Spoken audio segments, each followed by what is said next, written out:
गव्य पदार्थ का प्रयोग यदि भोज्य पदार्थों में न हो तो शास्त्रों में लिखा है कि उस अन्न पर प्रेतों का अधिकार हो जाता है। इसलिए घृत को हमारे यहाँ संतों में अन्न शुद्धि कहा जाता है। क्या कहा जाता है? अन्न शुद्धि। बिना घृत के स्पर्श के अन्न शुद्ध ही नहीं होता है।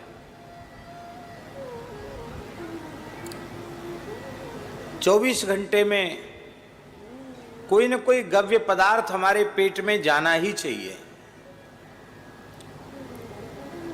प्रातःकाल उठते ही सबसे पहले गोमूत्रार्क पान करे तो भी कम से कम एक बार तो गव्य पदार्थ भीतर चला गया। अमृतर्क ले ले तो गोमय भी चला गया।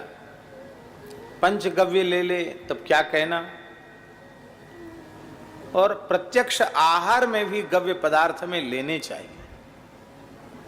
हमने विज्ञ महानुभावों से सुना है, जिन्हें चिकित्सा शास्त्र का विशेष ज्ञान है, कि प्रातःकाल प्रातराश में बाल भोग में यदि गाय का ताजा दही उपलब्ध हो तो बाल भोग के लिए सबसे श्रेष्ठ है। आमाशय में, आंतों में जितने भी विपरीत कीट हैं उनको वो समाप्त करके रोग प्रतिरोधक क्षमता को बढ़ा देती है। कैंसर जैसे भयंकर कीटाणुओं को भी नष्ट कर देती है। अभी हमारे वृंदावन में ब्रज विकास परिषद जो उत्तर प्रदेश सरकार ने बनाई है, उसके अध्यक्ष तो श्री योगी जी हैं, उपाध्यक्ष श्री शैलजा कांति मिश्र हैं, IAS अधिकारी हैं, श्री देवराहा बाबा के शिष्य हैं। तो उन्होंने बताई, कई घटनाएं सुनाई कि असाध्य कैंसर, उससे पीड़ित बाबा के ही भक्त थे, श्री देवराहा बाबा के पास आए, रोने लगे, महाराज इनको कैंसर हो गया, डॉक्टर कहते आखिरी स्टेज है, क्या करें, तो मरना ही होगा। बाबा ने कहा, देशी गाय का, भारतीय गाय का ताजा दही, उसमें 35 तुलसी दल और काली मिर्च पीस करके उसमें मिलाओ और उसमें थोड़ा सा जल छोड़कर उसके तक्र बना करके उसी को पिलाओ। ऐसा करके कितने लोगों को स्वस्थ कर दिया। कितना सरल है। केवल घर में देशी गाय होनी चाहिए। तो ताजा दही कैंसर जैसे कीटाणुओं को भी नष्ट करता है। तुलसी दल छोड़ के यदि ले ले, तुलसी दल के साथ चबा करके ले ले, तो कैंसर जैसे कीटाणु भी नष्ट हो जाते हैं। बाल भोग में दही, मध्याह्न के राजभोग में घृत,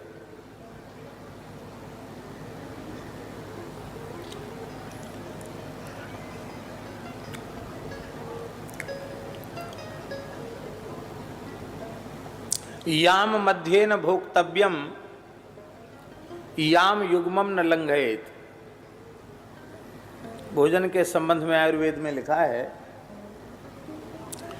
एक याम के बीच में कुछ भी खाना पीना नहीं चाहिए। याम मध्ये न भोक्तव्यम,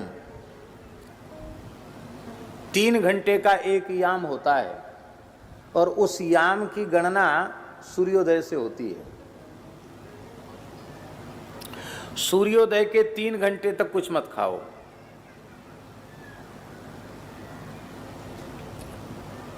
याम युग्मम न लंघयेत, और 2 याम बीतना नहीं चाहिए, लंघन नहीं।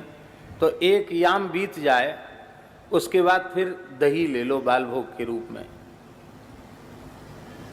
और फिर 12 बजने के पहले पहले प्रसाद पालो, मध्याह्न प्रसाद, क्योंकि 12 बजे के बाद खाओगे तो याम युग्म का लंघन हो जाएगा, 2 याम का लंघन हो जाएगा। 2 याम का लंघन नहीं करना। तो 11 बजे के करीब, 11:30 बजे के करीब आप प्रसाद पा लें। प्रसाद में गाय का घी अनिवार्य रूप से लेना चाहिए मध्याह्न के प्रसाद में। जूठे में गाय का घी परोसना और खाना ये स्मृतिकारों ने अत्यंत निषिद्ध माना है, बहुत बड़ा पाप बताया है। अब गो नवरात्रि है, उससे उस शब्द का हम उच्चारण नहीं करना चाहते हैं। मांस में भी अत्यंत जिसको हम पवित्र मानते हैं उसका मांस उसके तुल्य हो जाता है। इसका मतलब है अति निषिद्ध है जूठे में घी परोसना।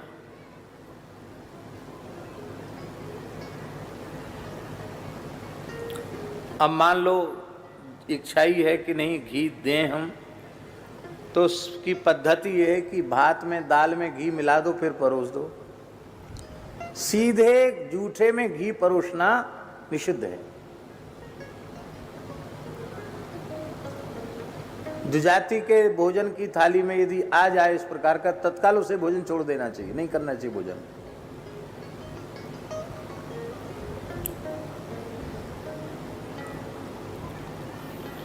घी का इतना आदर किया गया है, इसलिए भोजन के आरंभ में ही घी के परिवेषण की बात कही गई। घी को परोसना है अपनी शक्ति के अनुसार, घी जरूर पाना चाहिए। उत्तम पक्ष तो यह है कि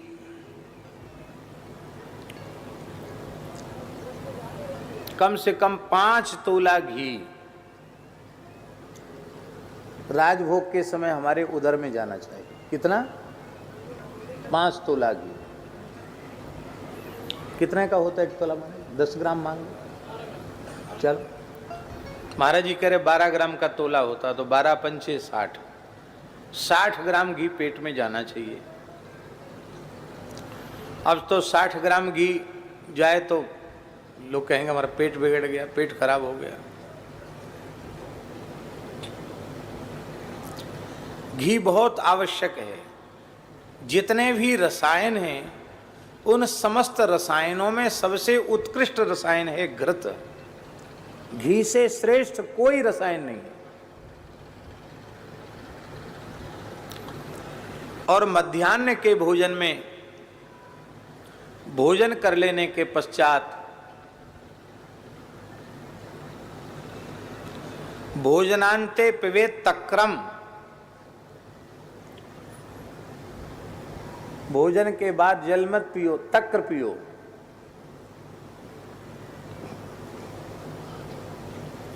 एक बात और कह दें, दही में अथवा छाछ में नमक मिला देने से उसका स्वाभाविक जो गुण धर्म है वो नष्ट हो जाता है।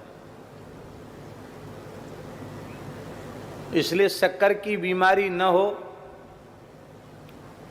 तो बूरा भले ही, देसी खांड भले ही मिला ले, स्वाद का ज़्यादा आग्रह हो तो, अन्यथा दही अथवा छाछ उसको सीधे ही लेना चाहिए, वो अधिक गुणकारी। और फिर रात्रि के भोजन में भी वही याम युग्मम न लंघयेत, याम मध्य न भुक्तव्यम, याम युग्मम न लंघयेत। और उसमें भी भोजन कर लेने के 1 घंटे पश्चात दूध पीना और दूध पीने के 1 घंटे बाद शयन करना।